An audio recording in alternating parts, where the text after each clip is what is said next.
Welcome to the Catholic Everywoman, where we're dogmatic about dogma and everything else is open for discussion. I am Anna Sutton. And I'm Jane Spencer. And today we are revisiting our topic about personality, states, and traits, and we're bringing in Greek mythology. Yes, so first of all, the difference between a personality state and a trait. We were kind of arguing about this earlier, where Anna has the opinion that personalities can change over time. They can shift. Okay. Life has a way of just wearing you down.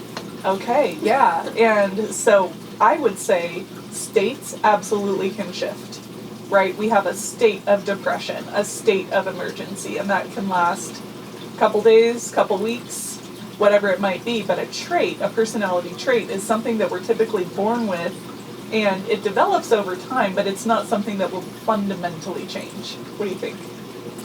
I mean, I do think that when you have, so I have fraternal twins.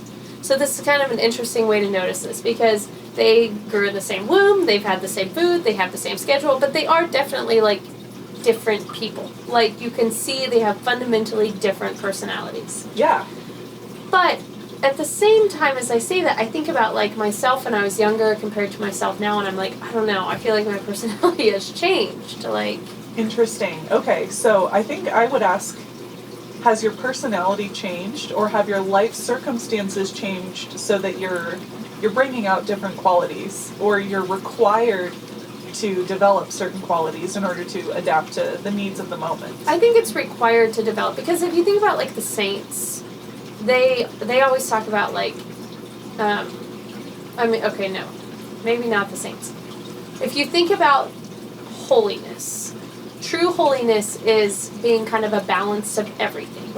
In a way, if you're perfectly holy, you are perfectly reflective of all things in all situations. Well, virtus in media stat, virtue lies in the middle. So there you go.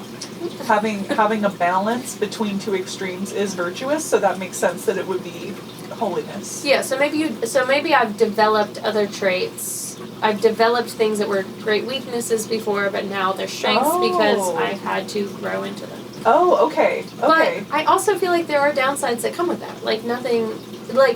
We kind of talked about last time, I was once a free spirit, and now I feel like I'm pretty rigid in things. But on the flip side, my husband, when we were engaged, made me promise to keep a clean house, because my bedroom, when he met me, my closet was a wreck, my bedroom was a wreck, I was not a neat person. And now if you come in my house, you would never ever think I was ever not a neat person. I'm kind of type A about it. Okay. So, but you strike me as type A anyway. Okay, but I remember very vividly the first time someone ever called me type A, and I was 30 or something, and I was kind of offended. I was I'm not type A.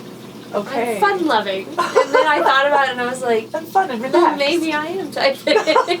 Maybe I used to be fun and relaxed. Well, I mean, you are a mom of 6. You have a lot of little people to manage and a house to run and lots to think about. So, yeah. So that's where it's hard for me to think that personalities totally don't change. But I also, I'm an extrovert. I've always been an extrovert. That will never change. Yes. So I think that's kind of the strongest argument for me, especially introvert versus extrovert, or some of those really big binary categorizations for personality. Yeah. Because it's okay, if you're born an extrovert, you enjoy people, you get your energy from social things. I don't think over time or through circumstances you're all of a sudden going to be no, I get my energy in solitude, I recharge at home, I don't enjoy people as much. Yeah, you know what I mean? That's true. Yeah. So those big 5. Go back. Ocean, openness. Yeah, so the big 5 personality traits are the most scientifically robust. So Okay. Yeah, ocean. O stands for openness, conscientiousness, extroversion, agreeableness, and neuroticism. Okay, I think the ones we have not talked about are neuroticism and conscientiousness. Okay. So conscientiousness kind of splits into 2 categories: organization and industriousness. Okay. So, for example, my husband and I are different there. He's industrious in that he's very productive. He works very hard. He works a lot. He's busy in that regard. but I'm the organized one. So I've got lists, I've got a timeline, a plan. Mm-hmm. He has less of that, but we're both conscientious. Okay. And then neuroticism. So would a person low in conscientiousness just like have no plan, no timeline, and also not be industrious? Yeah, or they could be, you know, like low in one, high in the other, or just not really high in either. Okay. Yeah, because I feel like I'm like your husband, as always. I am very productive, but not necessarily. Like, I can paint a room, but I won't wash the paintbrushes afterward. That kind of thing. Okay, yeah, and I am highly organized, detail-oriented, so maybe that's why this works. Yeah. We have both have a strong drive for success and results, but different aspects of conscientiousness. Yeah, totally. Okay, so then what's neuroticism? Neuroticism is one's sensitivity to negative emotion. Oh, so okay. when someone is described as neurotic, it's like, you know, maybe they're sensitive to worries and anxiety, or maybe they kind of play the what if game in their head, or have a tendency toward like depressive thoughts, or thinking, you know, this is the end of the world, or things like I'm not good enough. Sensitivity to negative emotion. Oh, that is interesting. I wouldn't have thought of that as a personality trait. Yeah. But I guess it is. Like, yeah, and it's not necessarily a bad thing. You know, with the big five, you're kind of high or low in this or that trait, but almost no one is completely devoid of a certain trait. It's like, well, okay, someone who is type A, or maybe less sensitive, someone who really thinks with their head, not with their heart, they might be low in neuroticism.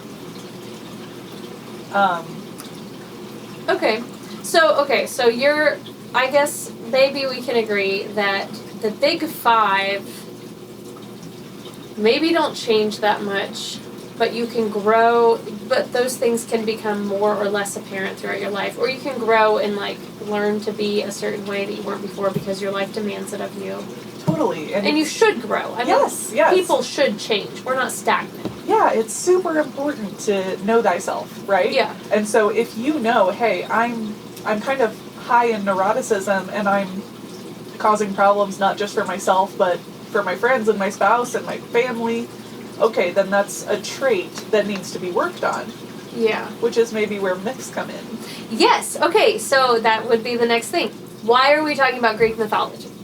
I think mythology is really, really important to learn and talk about, because in the same way that Jesus like always taught in parables because it conveyed a meaning, I think the myths that have kind of lasted through time are important because they convey something core about humanity. Absolutely, and they apply really universally over time, which is cool. Yeah, which is why you have kind of the same basic stories over and over again across every culture. Yeah, absolutely. And I think what's fun about the myths is that, you know, the Greek and Roman gods they're definitely not perfect. And so in some ways they resemble humans, more so than like saints' stories. Similarly with literature. When you have good literature, it's not because everyone was perfect and was without fault. They had probably some really cool strengths, like the gods, you know? Okay, you're this or that god, you have this power, you were born this way, whatever, but the gods are still flawed. And then they learn or they don't learn from those flaws, and there are consequences. Yes. Well, and I think it's interesting how even through the myths, the gods change and grow, which is not true of God. God is the same yesterday, today, and forever. So when we say gods, we're very much talking lowercase g. We are not polytheistic here at the Catholic Everywoman. Yeah, that's not helpful. Yeah, totally. God doesn't change. But because he's perfect. Because he's the definition of perfection. Because he is the God who is. Okay, so we are very much talking about Greek myths. And the reason we kind of brought this up is because there's this interesting vein of psychological study that looks at female archetypes in Greek goddesses. Yeah, so for those of you who know some of the early psychologists like Freud and Carl Jung were really leaning into Jungian. Jung, not Jung. Young or Jung.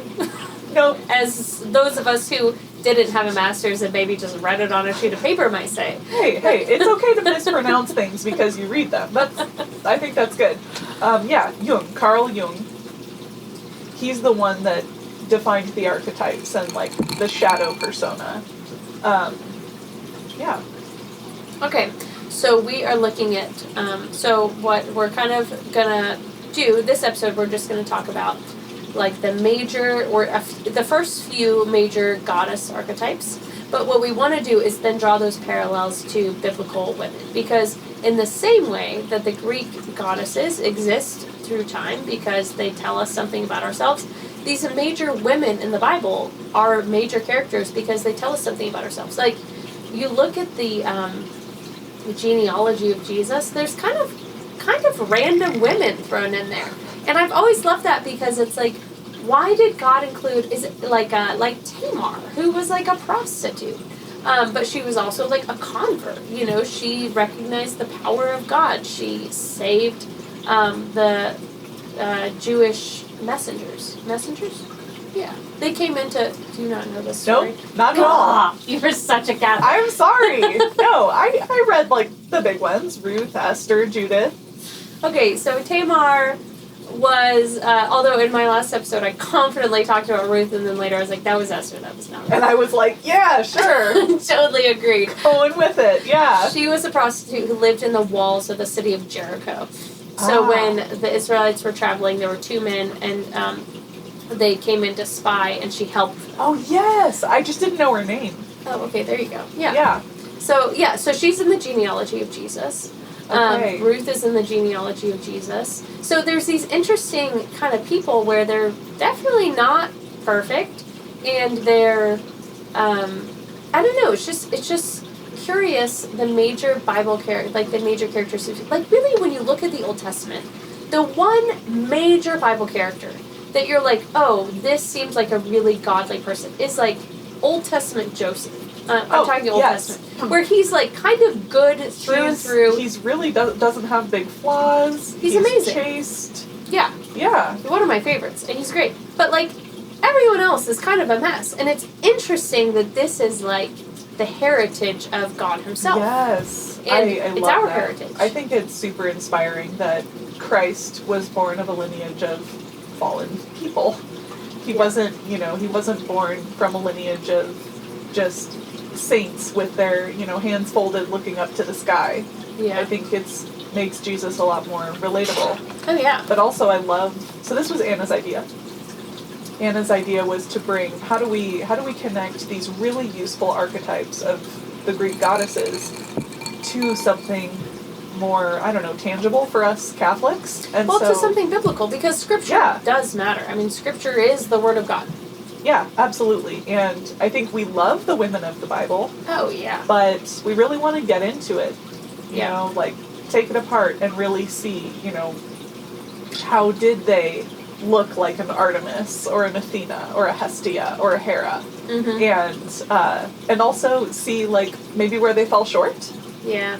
And also we want our listeners to be able to say, like, hey, I actually resonate a lot with that archetype. Yeah. Or I resonate a lot with this woman of the Bible. And so then, as we move forward in life, okay, well, if I'm a Judith, how am I going to react to this situation? Okay, what is my archetype? What are my easy flaws that I could lean into? But being able to grow. Yeah, and to recognize that maybe in this situation I'm leaning into like a different archetype, and maybe I can like learn from that. I think it's so okay. So you'll notice we have shifted our studio a little bit, and you'll notice in the background we have Judith on one side, we have Our Lady of Guadalupe on the other.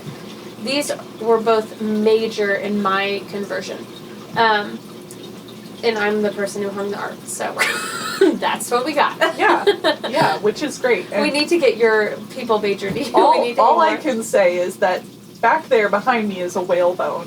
Oh yeah, it's a whale vertebrae. Whales are my favorite animal. Really? Which whale? Humpback whale. Interesting. Yeah. Why? Ever since I was in 4th grade, I watched this show, this VHS show called Voyage of the Mimi. It was every Monday. We watched it at school, and it was a bunch of college kids who would track and take pictures of humpback whale tails and tag them and learn all about them, and I've just loved them ever since. Wow. The male whales sing. The male whale? Yes. The whales are mammals. The wild tails? Also in high school we had whale tails because we grew up in millennial times when pants were a reasonably low rise. Yes. Oh my goodness. A different kind of whale tail. Yeah. So maybe we'll gather more things in this room that really resonate with me, but right now I'm pumped that we have a whale. A whale vertebrae. And we have Carlo Acutis, who's the patron saint of this podcast. Yes. Okay, but what I was saying was something that was really powerful for me in my conversion from an evangelical background to Catholicism was kind of seeing where I fit in God's story and realizing that women had a place. Yeah. And a lot of that happened for me just learning about Mary. It's interesting, Mary is often a really big hurdle for people. For me, Mary was like the thread that kind of unraveled things. And what I find really, what I love so much about Our Lady of Guadalupe, which, one, she's the patron saint of North America, and I believe that if you're in a place and you are grounded in a place, you should respect the patron saints of that, which is also why we have Carlo Acutis, because he's the patron saint of the internet. We're on the internet. Yeah, we have a modern saint, and I know, helping us out. He was born 1 year after us. Really? Yeah, he's like our age. Oh, wow. Saintly. Yeah, so if you don't know anything about him, he was working to categorize all of the Eucharistic miracles of the world. Online, right. Yeah, when he was like 15, so we're a little behind actually, but anyway, so Our Lady of Guadalupe had this really amazing impact in like Mexico and South America in particular, where she was like the thread that you pulled and the whole culture converted. Mm-hmm. And I think people saw in Our Lady of Guadalupe kind of what they had been looking for. It was like an aha moment for an entire culture, and there was this mass conversion. It's an incredible story. And so I kind of had that with Mary and even with Judith. When I read that story for the first time, I realized I had this aha moment of like, this is how my personality can fit into God's story. This is where women fit into God's story. Okay, so you're more of a Judith. I am absolutely a Judith. I love Judith. She's amazing. Okay. Which is, okay, an Athena. Yes. In the Greek world. I texted, you said today, what's your type? And I said Artemis. And my dad was like, I meant Athena. Okay. I was mistaken. Okay. But, so what I think is really, really important about stepping back, looking at these grand stories, seeing where you fit in the story, is because it helps you understand where you fit in the story. And it helps you realize, like, okay, this is my role. This is where I fit. This is who I am. This is how God could use me. And that's a really, really wonderful thing to do. So this is why I'm really passionate about this particular it's exciting. venture. I'm really excited, and I think it gives some flexibility as, every one of us is unique, and God calls each soul to Him uniquely. We don't have to all be a Judith. We don't have to be like one favorite saint we have. We can kind of figure out who we are, what are our strengths and weaknesses, and then go to God as He made us. And of course, Our Lady is the woman, Yes, Mary is the ultimate. So she's the woman. She is literally the woman. Right. We talked about, God being immutable, never changing, and Christ being the perfect man. Our Lady is the perfect woman. And so she, when I was learning about Ruth and Esther and all of the biblical characters, for me they were all presented as prefigures to Our Lady. That they represented different strengths and different things that she would embody, right? She crushed the head of the serpent. Judith cut off the head of Holofernes. Yeah. Etc. That Our Lady is really, just like Christ is the culmination of all of the prophecies and the prophets before Him, Our Lady, likewise, is all of those wonderful, powerful, biblical women together. Which Greek goddess do you resonate with the most? I don't know. So to be fair, I am reading a book about this so that I can try to speak. Yeah, we both are. We're reading it together. It's called The Goddess in Every Woman, if you want to read it with us. Yeah, we'll link it below. Or Goddesses and Everywoman? Goddesses and Everywoman, I think. Yeah. Yeah, so I started out with Artemis, and now I'm to Athena. And so they're both in the category of virgin goddesses, so not really like family, or they were never under the influence of a man. Well, they were never bound to a man. Right, or like all women are always subject. under the influence of a man. Oh, sure. Yeah. No, you're right. Yeah, between Artemis and Athena, I'm not quite sure. Sometimes I think I'm a wounded Athena, and like Artemis is more of where I would thrive. Mm-hmm. But more on that when I finish the book. Yeah. Okay. So, quick overview: the goddesses we're going to be talking about, paralleled with biblical women, are so you have the virgin goddesses, which are Artemis, Athena, and Hestia. So Artemis is like the goddess of the hunt. My dog's name is Artemis. Mm-hmm. She's wild. She's free. She's she protects the young, protects young animals. Has a bow and arrow. Yeah, she's a free spirit. Yeah. Athena is kind of powerful. She's often like an example of wisdom. She's very strategic. Very practical. Yeah. She's considered the father's daughter, so she was born out of Zeus's head and very, very close to him, and she collaborated with a lot of men. She like worked in close conjunction with men in a very like functional way, whereas Artemis didn't have a lot to do with men. Yeah, Artemis was like a little sworn off from it. So Athena's the goddess I resonate with the most. And then Hestia is the goddess of the hearth. Like homemaking, the hearth. She's a lot more quiet. She's kind of the most overlooked of the goddesses in a lot of ways. Okay, and Hestia also is more contemplative, yes. More interior. So I have a feeling, I don't know, but I have a feeling that I will maybe resonate with Hestia the most, mm-hmm. at least of the virgin goddesses. Yeah. Beyond that, I don't really know. Okay, so after the virgin goddesses, we have the vulnerable goddesses, which are basically wife, mother, daughter, archetypes. So Hera is the wife. She is poor Hera. In the story, she is constantly being cheated on by Zeus and constantly attacking the woman, not Zeus himself. So is Hera Leah from the Bible? Oh, interesting. So I love Leah. I feel like poor Yeah. Leah. She gets overlooked so much, and when I read the book that she was in, I'm just like, oh God, like you gave her all of these sons, and she was really successful as a wife, actually. A good and faithful wife too. Yeah. And she was the one Jacob was buried with, actually. Oh really? Yeah, he was buried with Leah, not But Rachel. Jacob only had eyes for Rachel, and I didn't get it. That is a very mystifying story in the Bible. I agree. As a woman, I also thought about Rachel and Leah a lot growing up and never could quite... Also, the story of Rebecca and Isaac is also a kind of perplexing story as a woman, because Rebecca just like straight deceives them, for starters. Yeah. Lies to them. But also, like, you think, like, well, did he just like totally ignore her? Actually, I will also add Sarah to this of perplexing female stories in the Bible. The role of women is so confusing in Scripture. It really is. Especially if you don't have Mary. If you weren't taught, like, I was never taught of Mary, so I never had the concept of, like, something being a type leading toward Mary. Yeah. And so these were just like, what am I supposed to learn from this Bible character? Well, I think something important to learn is these people weren't perfect. And it's not just because they were a biblical type or, like brought out as a story, it doesn't mean that this is something to be imitated or sought after in its entirety. But yeah, I've always felt bad for Leah, and so Hera, yes, the goddess Hera, was the jealous wife. Yeah. And she always takes it on the women, never on Zeus. Yeah. Who's the one being awful. Yeah, so Zeus runs around. Zeus is the worst. Zeus is the worst. Absolutely. So he's Hera, a bad dad, he's a bad husband, he's always angry.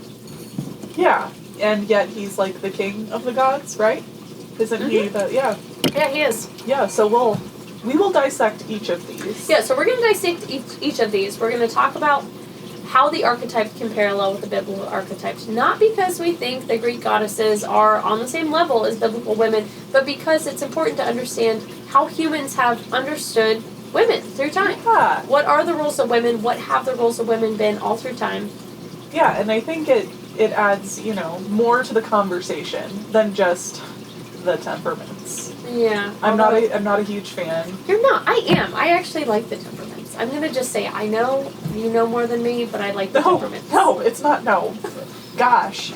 I mean, you do literally know more about psychology than me. It's okay. Well, that's not the point, though. I think the temperaments are, just a terrible categorization. It's based on medieval humors that don't exist and can't be measured. Maybe that makes sense to some of us. I don't know. All of science basically doesn't exist and can't be measured in my mind. As a person who is more of an arts literature person than a science person, I'm like, I don't know, it's all confusing. That's got Athena written all over it. That's not practical. I'll read a book, I'll do some art. Yeah, that's a very Athena thing of you to say. That's true. And therefore maybe Judith.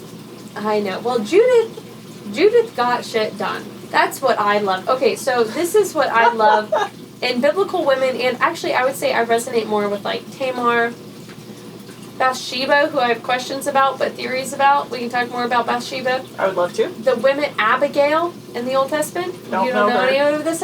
Okay, all these women, there are so many women in the Bible who saw a problem, they took care of it, yeah. they got shit done, and I love those women. But there are also a lot of women who very much worked within their role of wife and mother and were kind of bound by the status quo, so to speak, Sure. What is the culture they lived in, they worked within that. Leah is a great example of this. Yeah. Somebody who very much, and both of those are valid and very much a part of God's story. And I think different people will look at these characters and these archetypes, because that's also true in the Greek myths. There were women who, Artemis, who totally acted outside of things, and women like Hera, who totally operated within the understood structure of things. And they're both completely valid and completely usable by God. Absolutely. Okay, so let's get back to, is it the vulnerable goddesses, Hera and Persephone? Persephone and Dionysus. It's mother-daughter. It's a mother-daughter pair. Persephone, okay. Is it Dionysus, or is that a god? Okay, we're going to do this. Yes, it's the virgin goddesses, the vulnerable goddesses, and then this particular Jungian psychologist puts, what is it? Aphrodite as the ultimate. But it's Mary. Aphrodite is shit compared to Mary. Aphrodite was all over the place. Aphrodite makes me very nervous, and she probably had histrionic personality disorder. Oh. You've diagnosed a deity. I can't help it.